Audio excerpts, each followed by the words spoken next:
할렐루야. 오늘 하루의 시작도 주님의 그 풍성하신 사랑 앞에 나아가시는 예림의 모든 성도님들 되시기를 주님의 이름으로 간절히 축복합니다. 12월 토요일입니다. 오늘도 아침 예배로 주님 앞에 묵상하고 예배하는 마음으로 나아가길 원합니다. 우리 함께 조용한 기도 드리심으로 예배를 시작하겠습니다. 생명의 주관자 되시고 우리의 삶의 전부가 되신 아버지 하나님, 오늘도 주님의 그 인도하심을 소망하며 살아가는 주의 자녀들 되게 하여 주시옵소서. 오늘 하루의 모든 시간을 주님께 맡겨드리게 하여 주시고 이 예배를 통하여서 오직 주님의 그 은혜를 풍성히 누리며 그 은혜로 살 수 있는 새 힘 누리는 거룩한 예배가 될 수 있도록 주님 풍성하게 우리 가운데 임하여 주시옵소서. 모든 말씀 예수님의 이름으로 기도드렸습니다. 아멘. 오늘 함께 고백할 시편의 찬양은 시편 17절에서 18절까지의 말씀입니다. 여호와여, 주는 겸손한 자의 소원을 들으셨사오니 그들의 마음을 준비하시며 귀를 기울여 들으시고 고아와 압제당하는 자를 위하여 심판하사 세상에 속한 자가 다시는 위협하지 못하게 하시리이다. 아멘. 오늘 우리에게 주시는 하나님의 말씀은 욥기 27장 1절에서 23절까지의 말씀입니다. 욥이 또 풍자하여 이르되 나의 정당함을 물리치신 하나님, 나의 영혼을 괴롭게 하신 전능자의 사심을 두고 맹세하노니 나의 호흡이 아직 내 속에 완전히 있고 하나님의 숨결이 아직도 내 코에 있느니라. 결코 내 입술이 불의를 말하지 아니하며 내 혀가 거짓을 말하지 아니하리라. 나는 결코 너희를 옳다 하지 아니하겠고 내가 죽기 전에는 나의 온전함을 버리지 아니할 것이라. 내가 내 공의를 굳게 잡고 놓지 아니하리니 내 마음이 나의 생애를 비우지 아니하리라.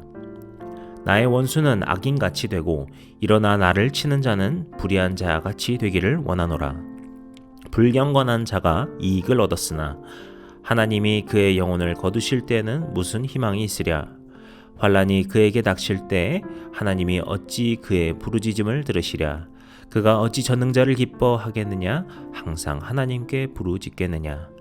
하나님의 솜씨를 내가 너희에게 가르칠 것이요 전능자에게 있는 것을 내가 숨기지 아니하리라. 너희가 다 이것을 보았거늘 어찌하여 그토록 무익한 사람이 되었는고. 악인이 하나님께 얻을 분깃, 보학자가 전능자에게서 받을 산업은 이것이라. 그의 자손은 번성하여도 칼을 위하며 그의 후손은 음식물로 배부르지 못할 것이며 그 남은 자들은 죽음의 병이 돌 때에 묻히리니 그들의 과부들이 울지 못할 것이며 그가 비록 은을 티끌같이 쌓고 의복을 진흙같이 준비할지라도 그가 준비한 것을 의인이 입을 것이요 그의 은은 죄 없는 자가 차지할 것이며 그가 지은 집은 좀의 집 같고 파수꾼의 초막 같을 것이며 부자로 누우려니와 다시는 그렇지 못할 것이요 눈을 뜬즉 아무것도 없으리라. 두려움이 물같이 그에게 닥칠 것이요 폭풍이 밤에 그를 앗아갈 것이며 동풍이 그를 들어 올리리니 그는 사라질 것이며 그의 처소에서 그를 몰아내리라. 하나님은 그를 아끼지 아니하시고 던져버릴 것이니 그의 손에서 도망치려고 힘쓰리라. 사람들은 그를 보며 손뼉치고 그의 처소에서 그를 비웃으리라. 아멘. 오늘 말씀은 어제의 말씀에 이어서 계속되는 욥의 대답의 말씀입니다. 오늘 말씀 제목에도 나오고 어제 말씀을 나누면서도 이야기를 드린 바가 있지만 지금 이야기하는 욥의 대답은 앞서 이야기한 빌닷을 향한 말뿐만이 아니라 지금까지 이야기했던 세 친구도 모두를 향한 이야기라고 볼 수 있겠습니다. 그래서 오늘 본문은 두 개의 파트로 나눠져 있다라고 볼 수 있는데요. 1절부터 12절까지를 첫 번째로 볼 수 있고요. 13절부터 23절까지를 두 번째라고 볼 수 있겠습니다. 첫 번째 파트인 1절부터 12절까지의 이야기에서 욥은 먼저 자신의 그 무고함을 강하게 주장합니다. 자신이 불의한 삶을 살지 않았다라는 것을 하나님 앞에 이야기를 하지요. 그리고서 그런 자신을 정죄하던 그 친구들을 향하여서 욥이 비판하고 있는 내용이 주가 되겠습니다. 2절을 보시게 되면은요, 욥은 하나님에 대하여서 이렇게 묘사하고 있습니다. 나의 정당함을 물리치신 하나님, 나의 영혼을 괴롭게 하신 전능자. 참 도전적인 말이고 우리가 그리스도인으로서는 이렇게 말해도 되나 싶을 정도의 말인데요. 여기서 욥이 말하는 그 정당함이라고 하는 것을 원어로는 미슈파트라고 하는데요. 이것은 법률 용어입니다. 그래서 판결과 공의를 나타내는 말입니다. 그래서 자신은 하나님 앞에 흠없이 살고자 노력했지만 하나님께서 자신에게 정당한 판결을 내리시지 않고 계신다라는 것을 이야기하고 있습니다. 그만큼 자신이 무고하다는 것을 알리고 있는 것이죠. 그러면서 마지막 12절에서 보시게 되면은 너희가 다 이것을 보았거늘 어찌하여 그토록 무익한 사람이 되었는고라는 것은 결국에 이 세 친구들 향한 이야기죠. 내가 이렇게 의롭게 살아왔음에도 불구하고 고난에 당하고 있는 것인데 어찌하여 너희들이 이렇게 나에게 말을 하면서 나를 이렇게 평가하면서 이런 무익한 자들이 되었는가 라고 비판하고 있는 것이겠습니다. 그런데 여기서 우리는 두 가지를 생각해 볼 수 있습니다. 첫 번째는요, 욥의 삶이 그만큼 하나님 앞에 떳떳했구나라는 것을 우리가 생각해 볼 수 있어요. 저는 참 이 점이 놀랍다라고 보는데요. 우리가 생각해 보면요, 그저 친구들 앞에서만 하는 말이 아니라요, 우리가 하나님 앞에서 이야기한다고 할 때 하나님, 제가 정말 도덕적으로 흠없이 잘 살았습니다 라고 당당하게 말할 수 있는 사람 얼마나 될까요? 참 쉽지 않을 거예요. 우리 마음 가운데 껄끄러운 생각들, 그런 것들 자꾸 떠오를 겁니다. 그런데 우리가 이미 욥기 1장에서 보았듯이 욥은 그런 경건함을 위하여서 씨름해왔고 노력해왔다는 것을 우린 이미 알고 있어요. 그래서 욥이 참 그 정도로 경건하게 살고자, 그만큼 떳떳하게 살고자, 하나님 앞에 떳떳하게 살고자 노력했다라는 것을 우리가 알 수 있다라는 것이죠. 그것은 욥의 대단한 점이다, 박수 쳐줄 점이다 라고 볼 수 있겠습니다. 그런데요, 여기서 욥도 결국엔 이 세 친구들과 마찬가지로 자신의 그 생각의 한계를 벗어나지 못하고 있다는 것을 우린 또한 알 수 있습니다. 제가 이 욥기 말씀을 나누면서 혹여라도 욥과 비슷한 상황에 있는 사람에겐 결코 이 세 친구처럼 비판하거나 정죄하는 것은 안 된다는 것을 말씀드렸습니다. 그래서 이 욥기에서 나오는 세 친구는 그 자체로 문제가 있다는 것을 욥기가 우리에게 보여주고 있는 것이죠. 그런데요, 그렇게 생각함과 동시에 우리는 이 욥기를 살펴보면서 욥의 이야기를 우리 스스로에게 반면교사 삼아야 합니다.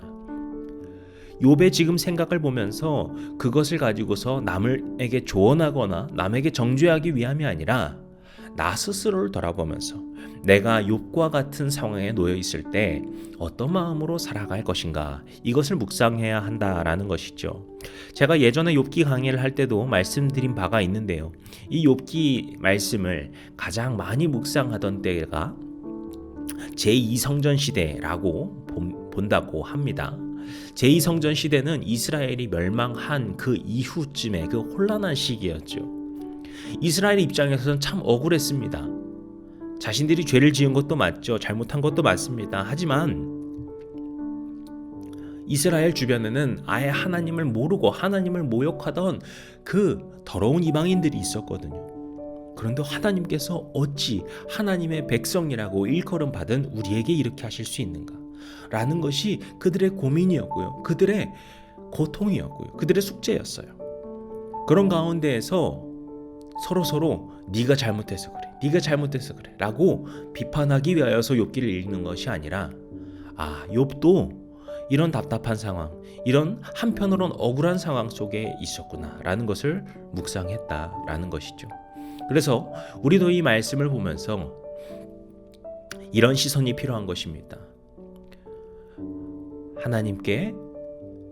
하나님께서 어찌하여서 나에게 이런 상황들을 주시는가, 이런 것들을 생각해 봐야 한다는 것이죠. 그리고 욥은 결국에 자신의 정당함을 말하면서 그도 마찬가지로 인과응보적인 생각에 갇혀 있다는 것을 우리가 볼 수 있는 것이죠. 나는 하나님 앞에 이 정도면 충분히 온전하게 사는 것 같은데, 정당하게 살아온 것 같은데 하나님은 어떻게 나에게 이렇게까지 하실 수 있는가? 자신은 이렇게 잘했기 때문에 잘한 만큼의 대우를 받아야 한다라는, 그도 마찬가지로 인과응보적인 생각에 있다라는 것을 볼 수 있죠. 4절부터 계속해서 나오는 욥의 이야기는 나는 불의를 말하거나 거짓을 말하지 않았고, 6절에도 보시면은 나는 내 공의를 붙잡고 살아왔다라는 것을 이야기하고 있습니다. 그래서 욥이 한편에서 나의 정당함에 대해서 끊임없이 고민하고 있는 것을 볼 수 있습니다.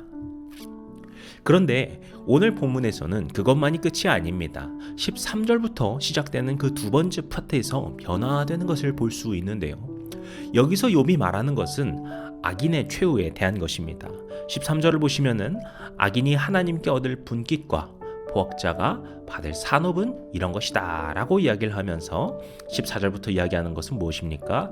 자손이 번성하여도 칼에 당할 것이고 후손은 배부르지도 못하고 죽음의 병이 돌 것이고 모은 재산들이 모두 의인에게 넘어갈 것이다 라는 등의 쭉 이야기입니다. 이것이 무엇을 말해줍니까?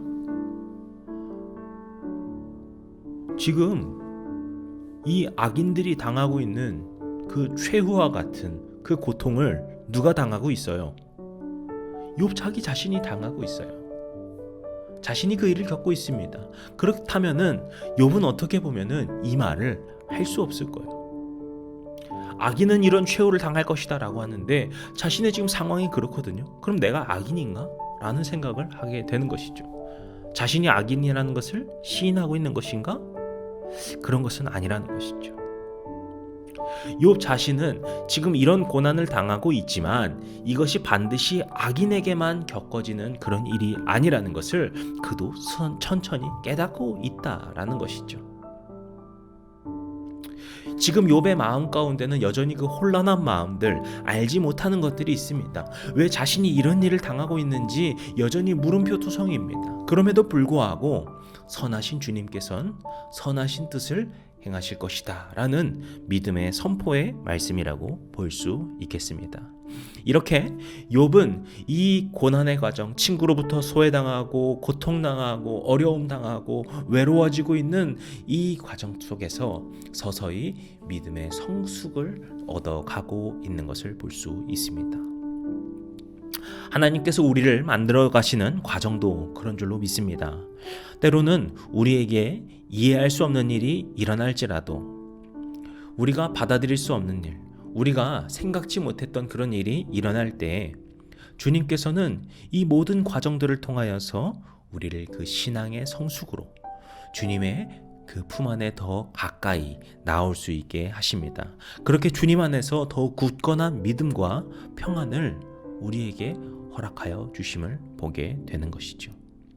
사랑하는 성도 여러분, 오늘 우리에게도 이러한 소망과 믿음 붙들고 살아가는 하루가 되시기를 축복합니다.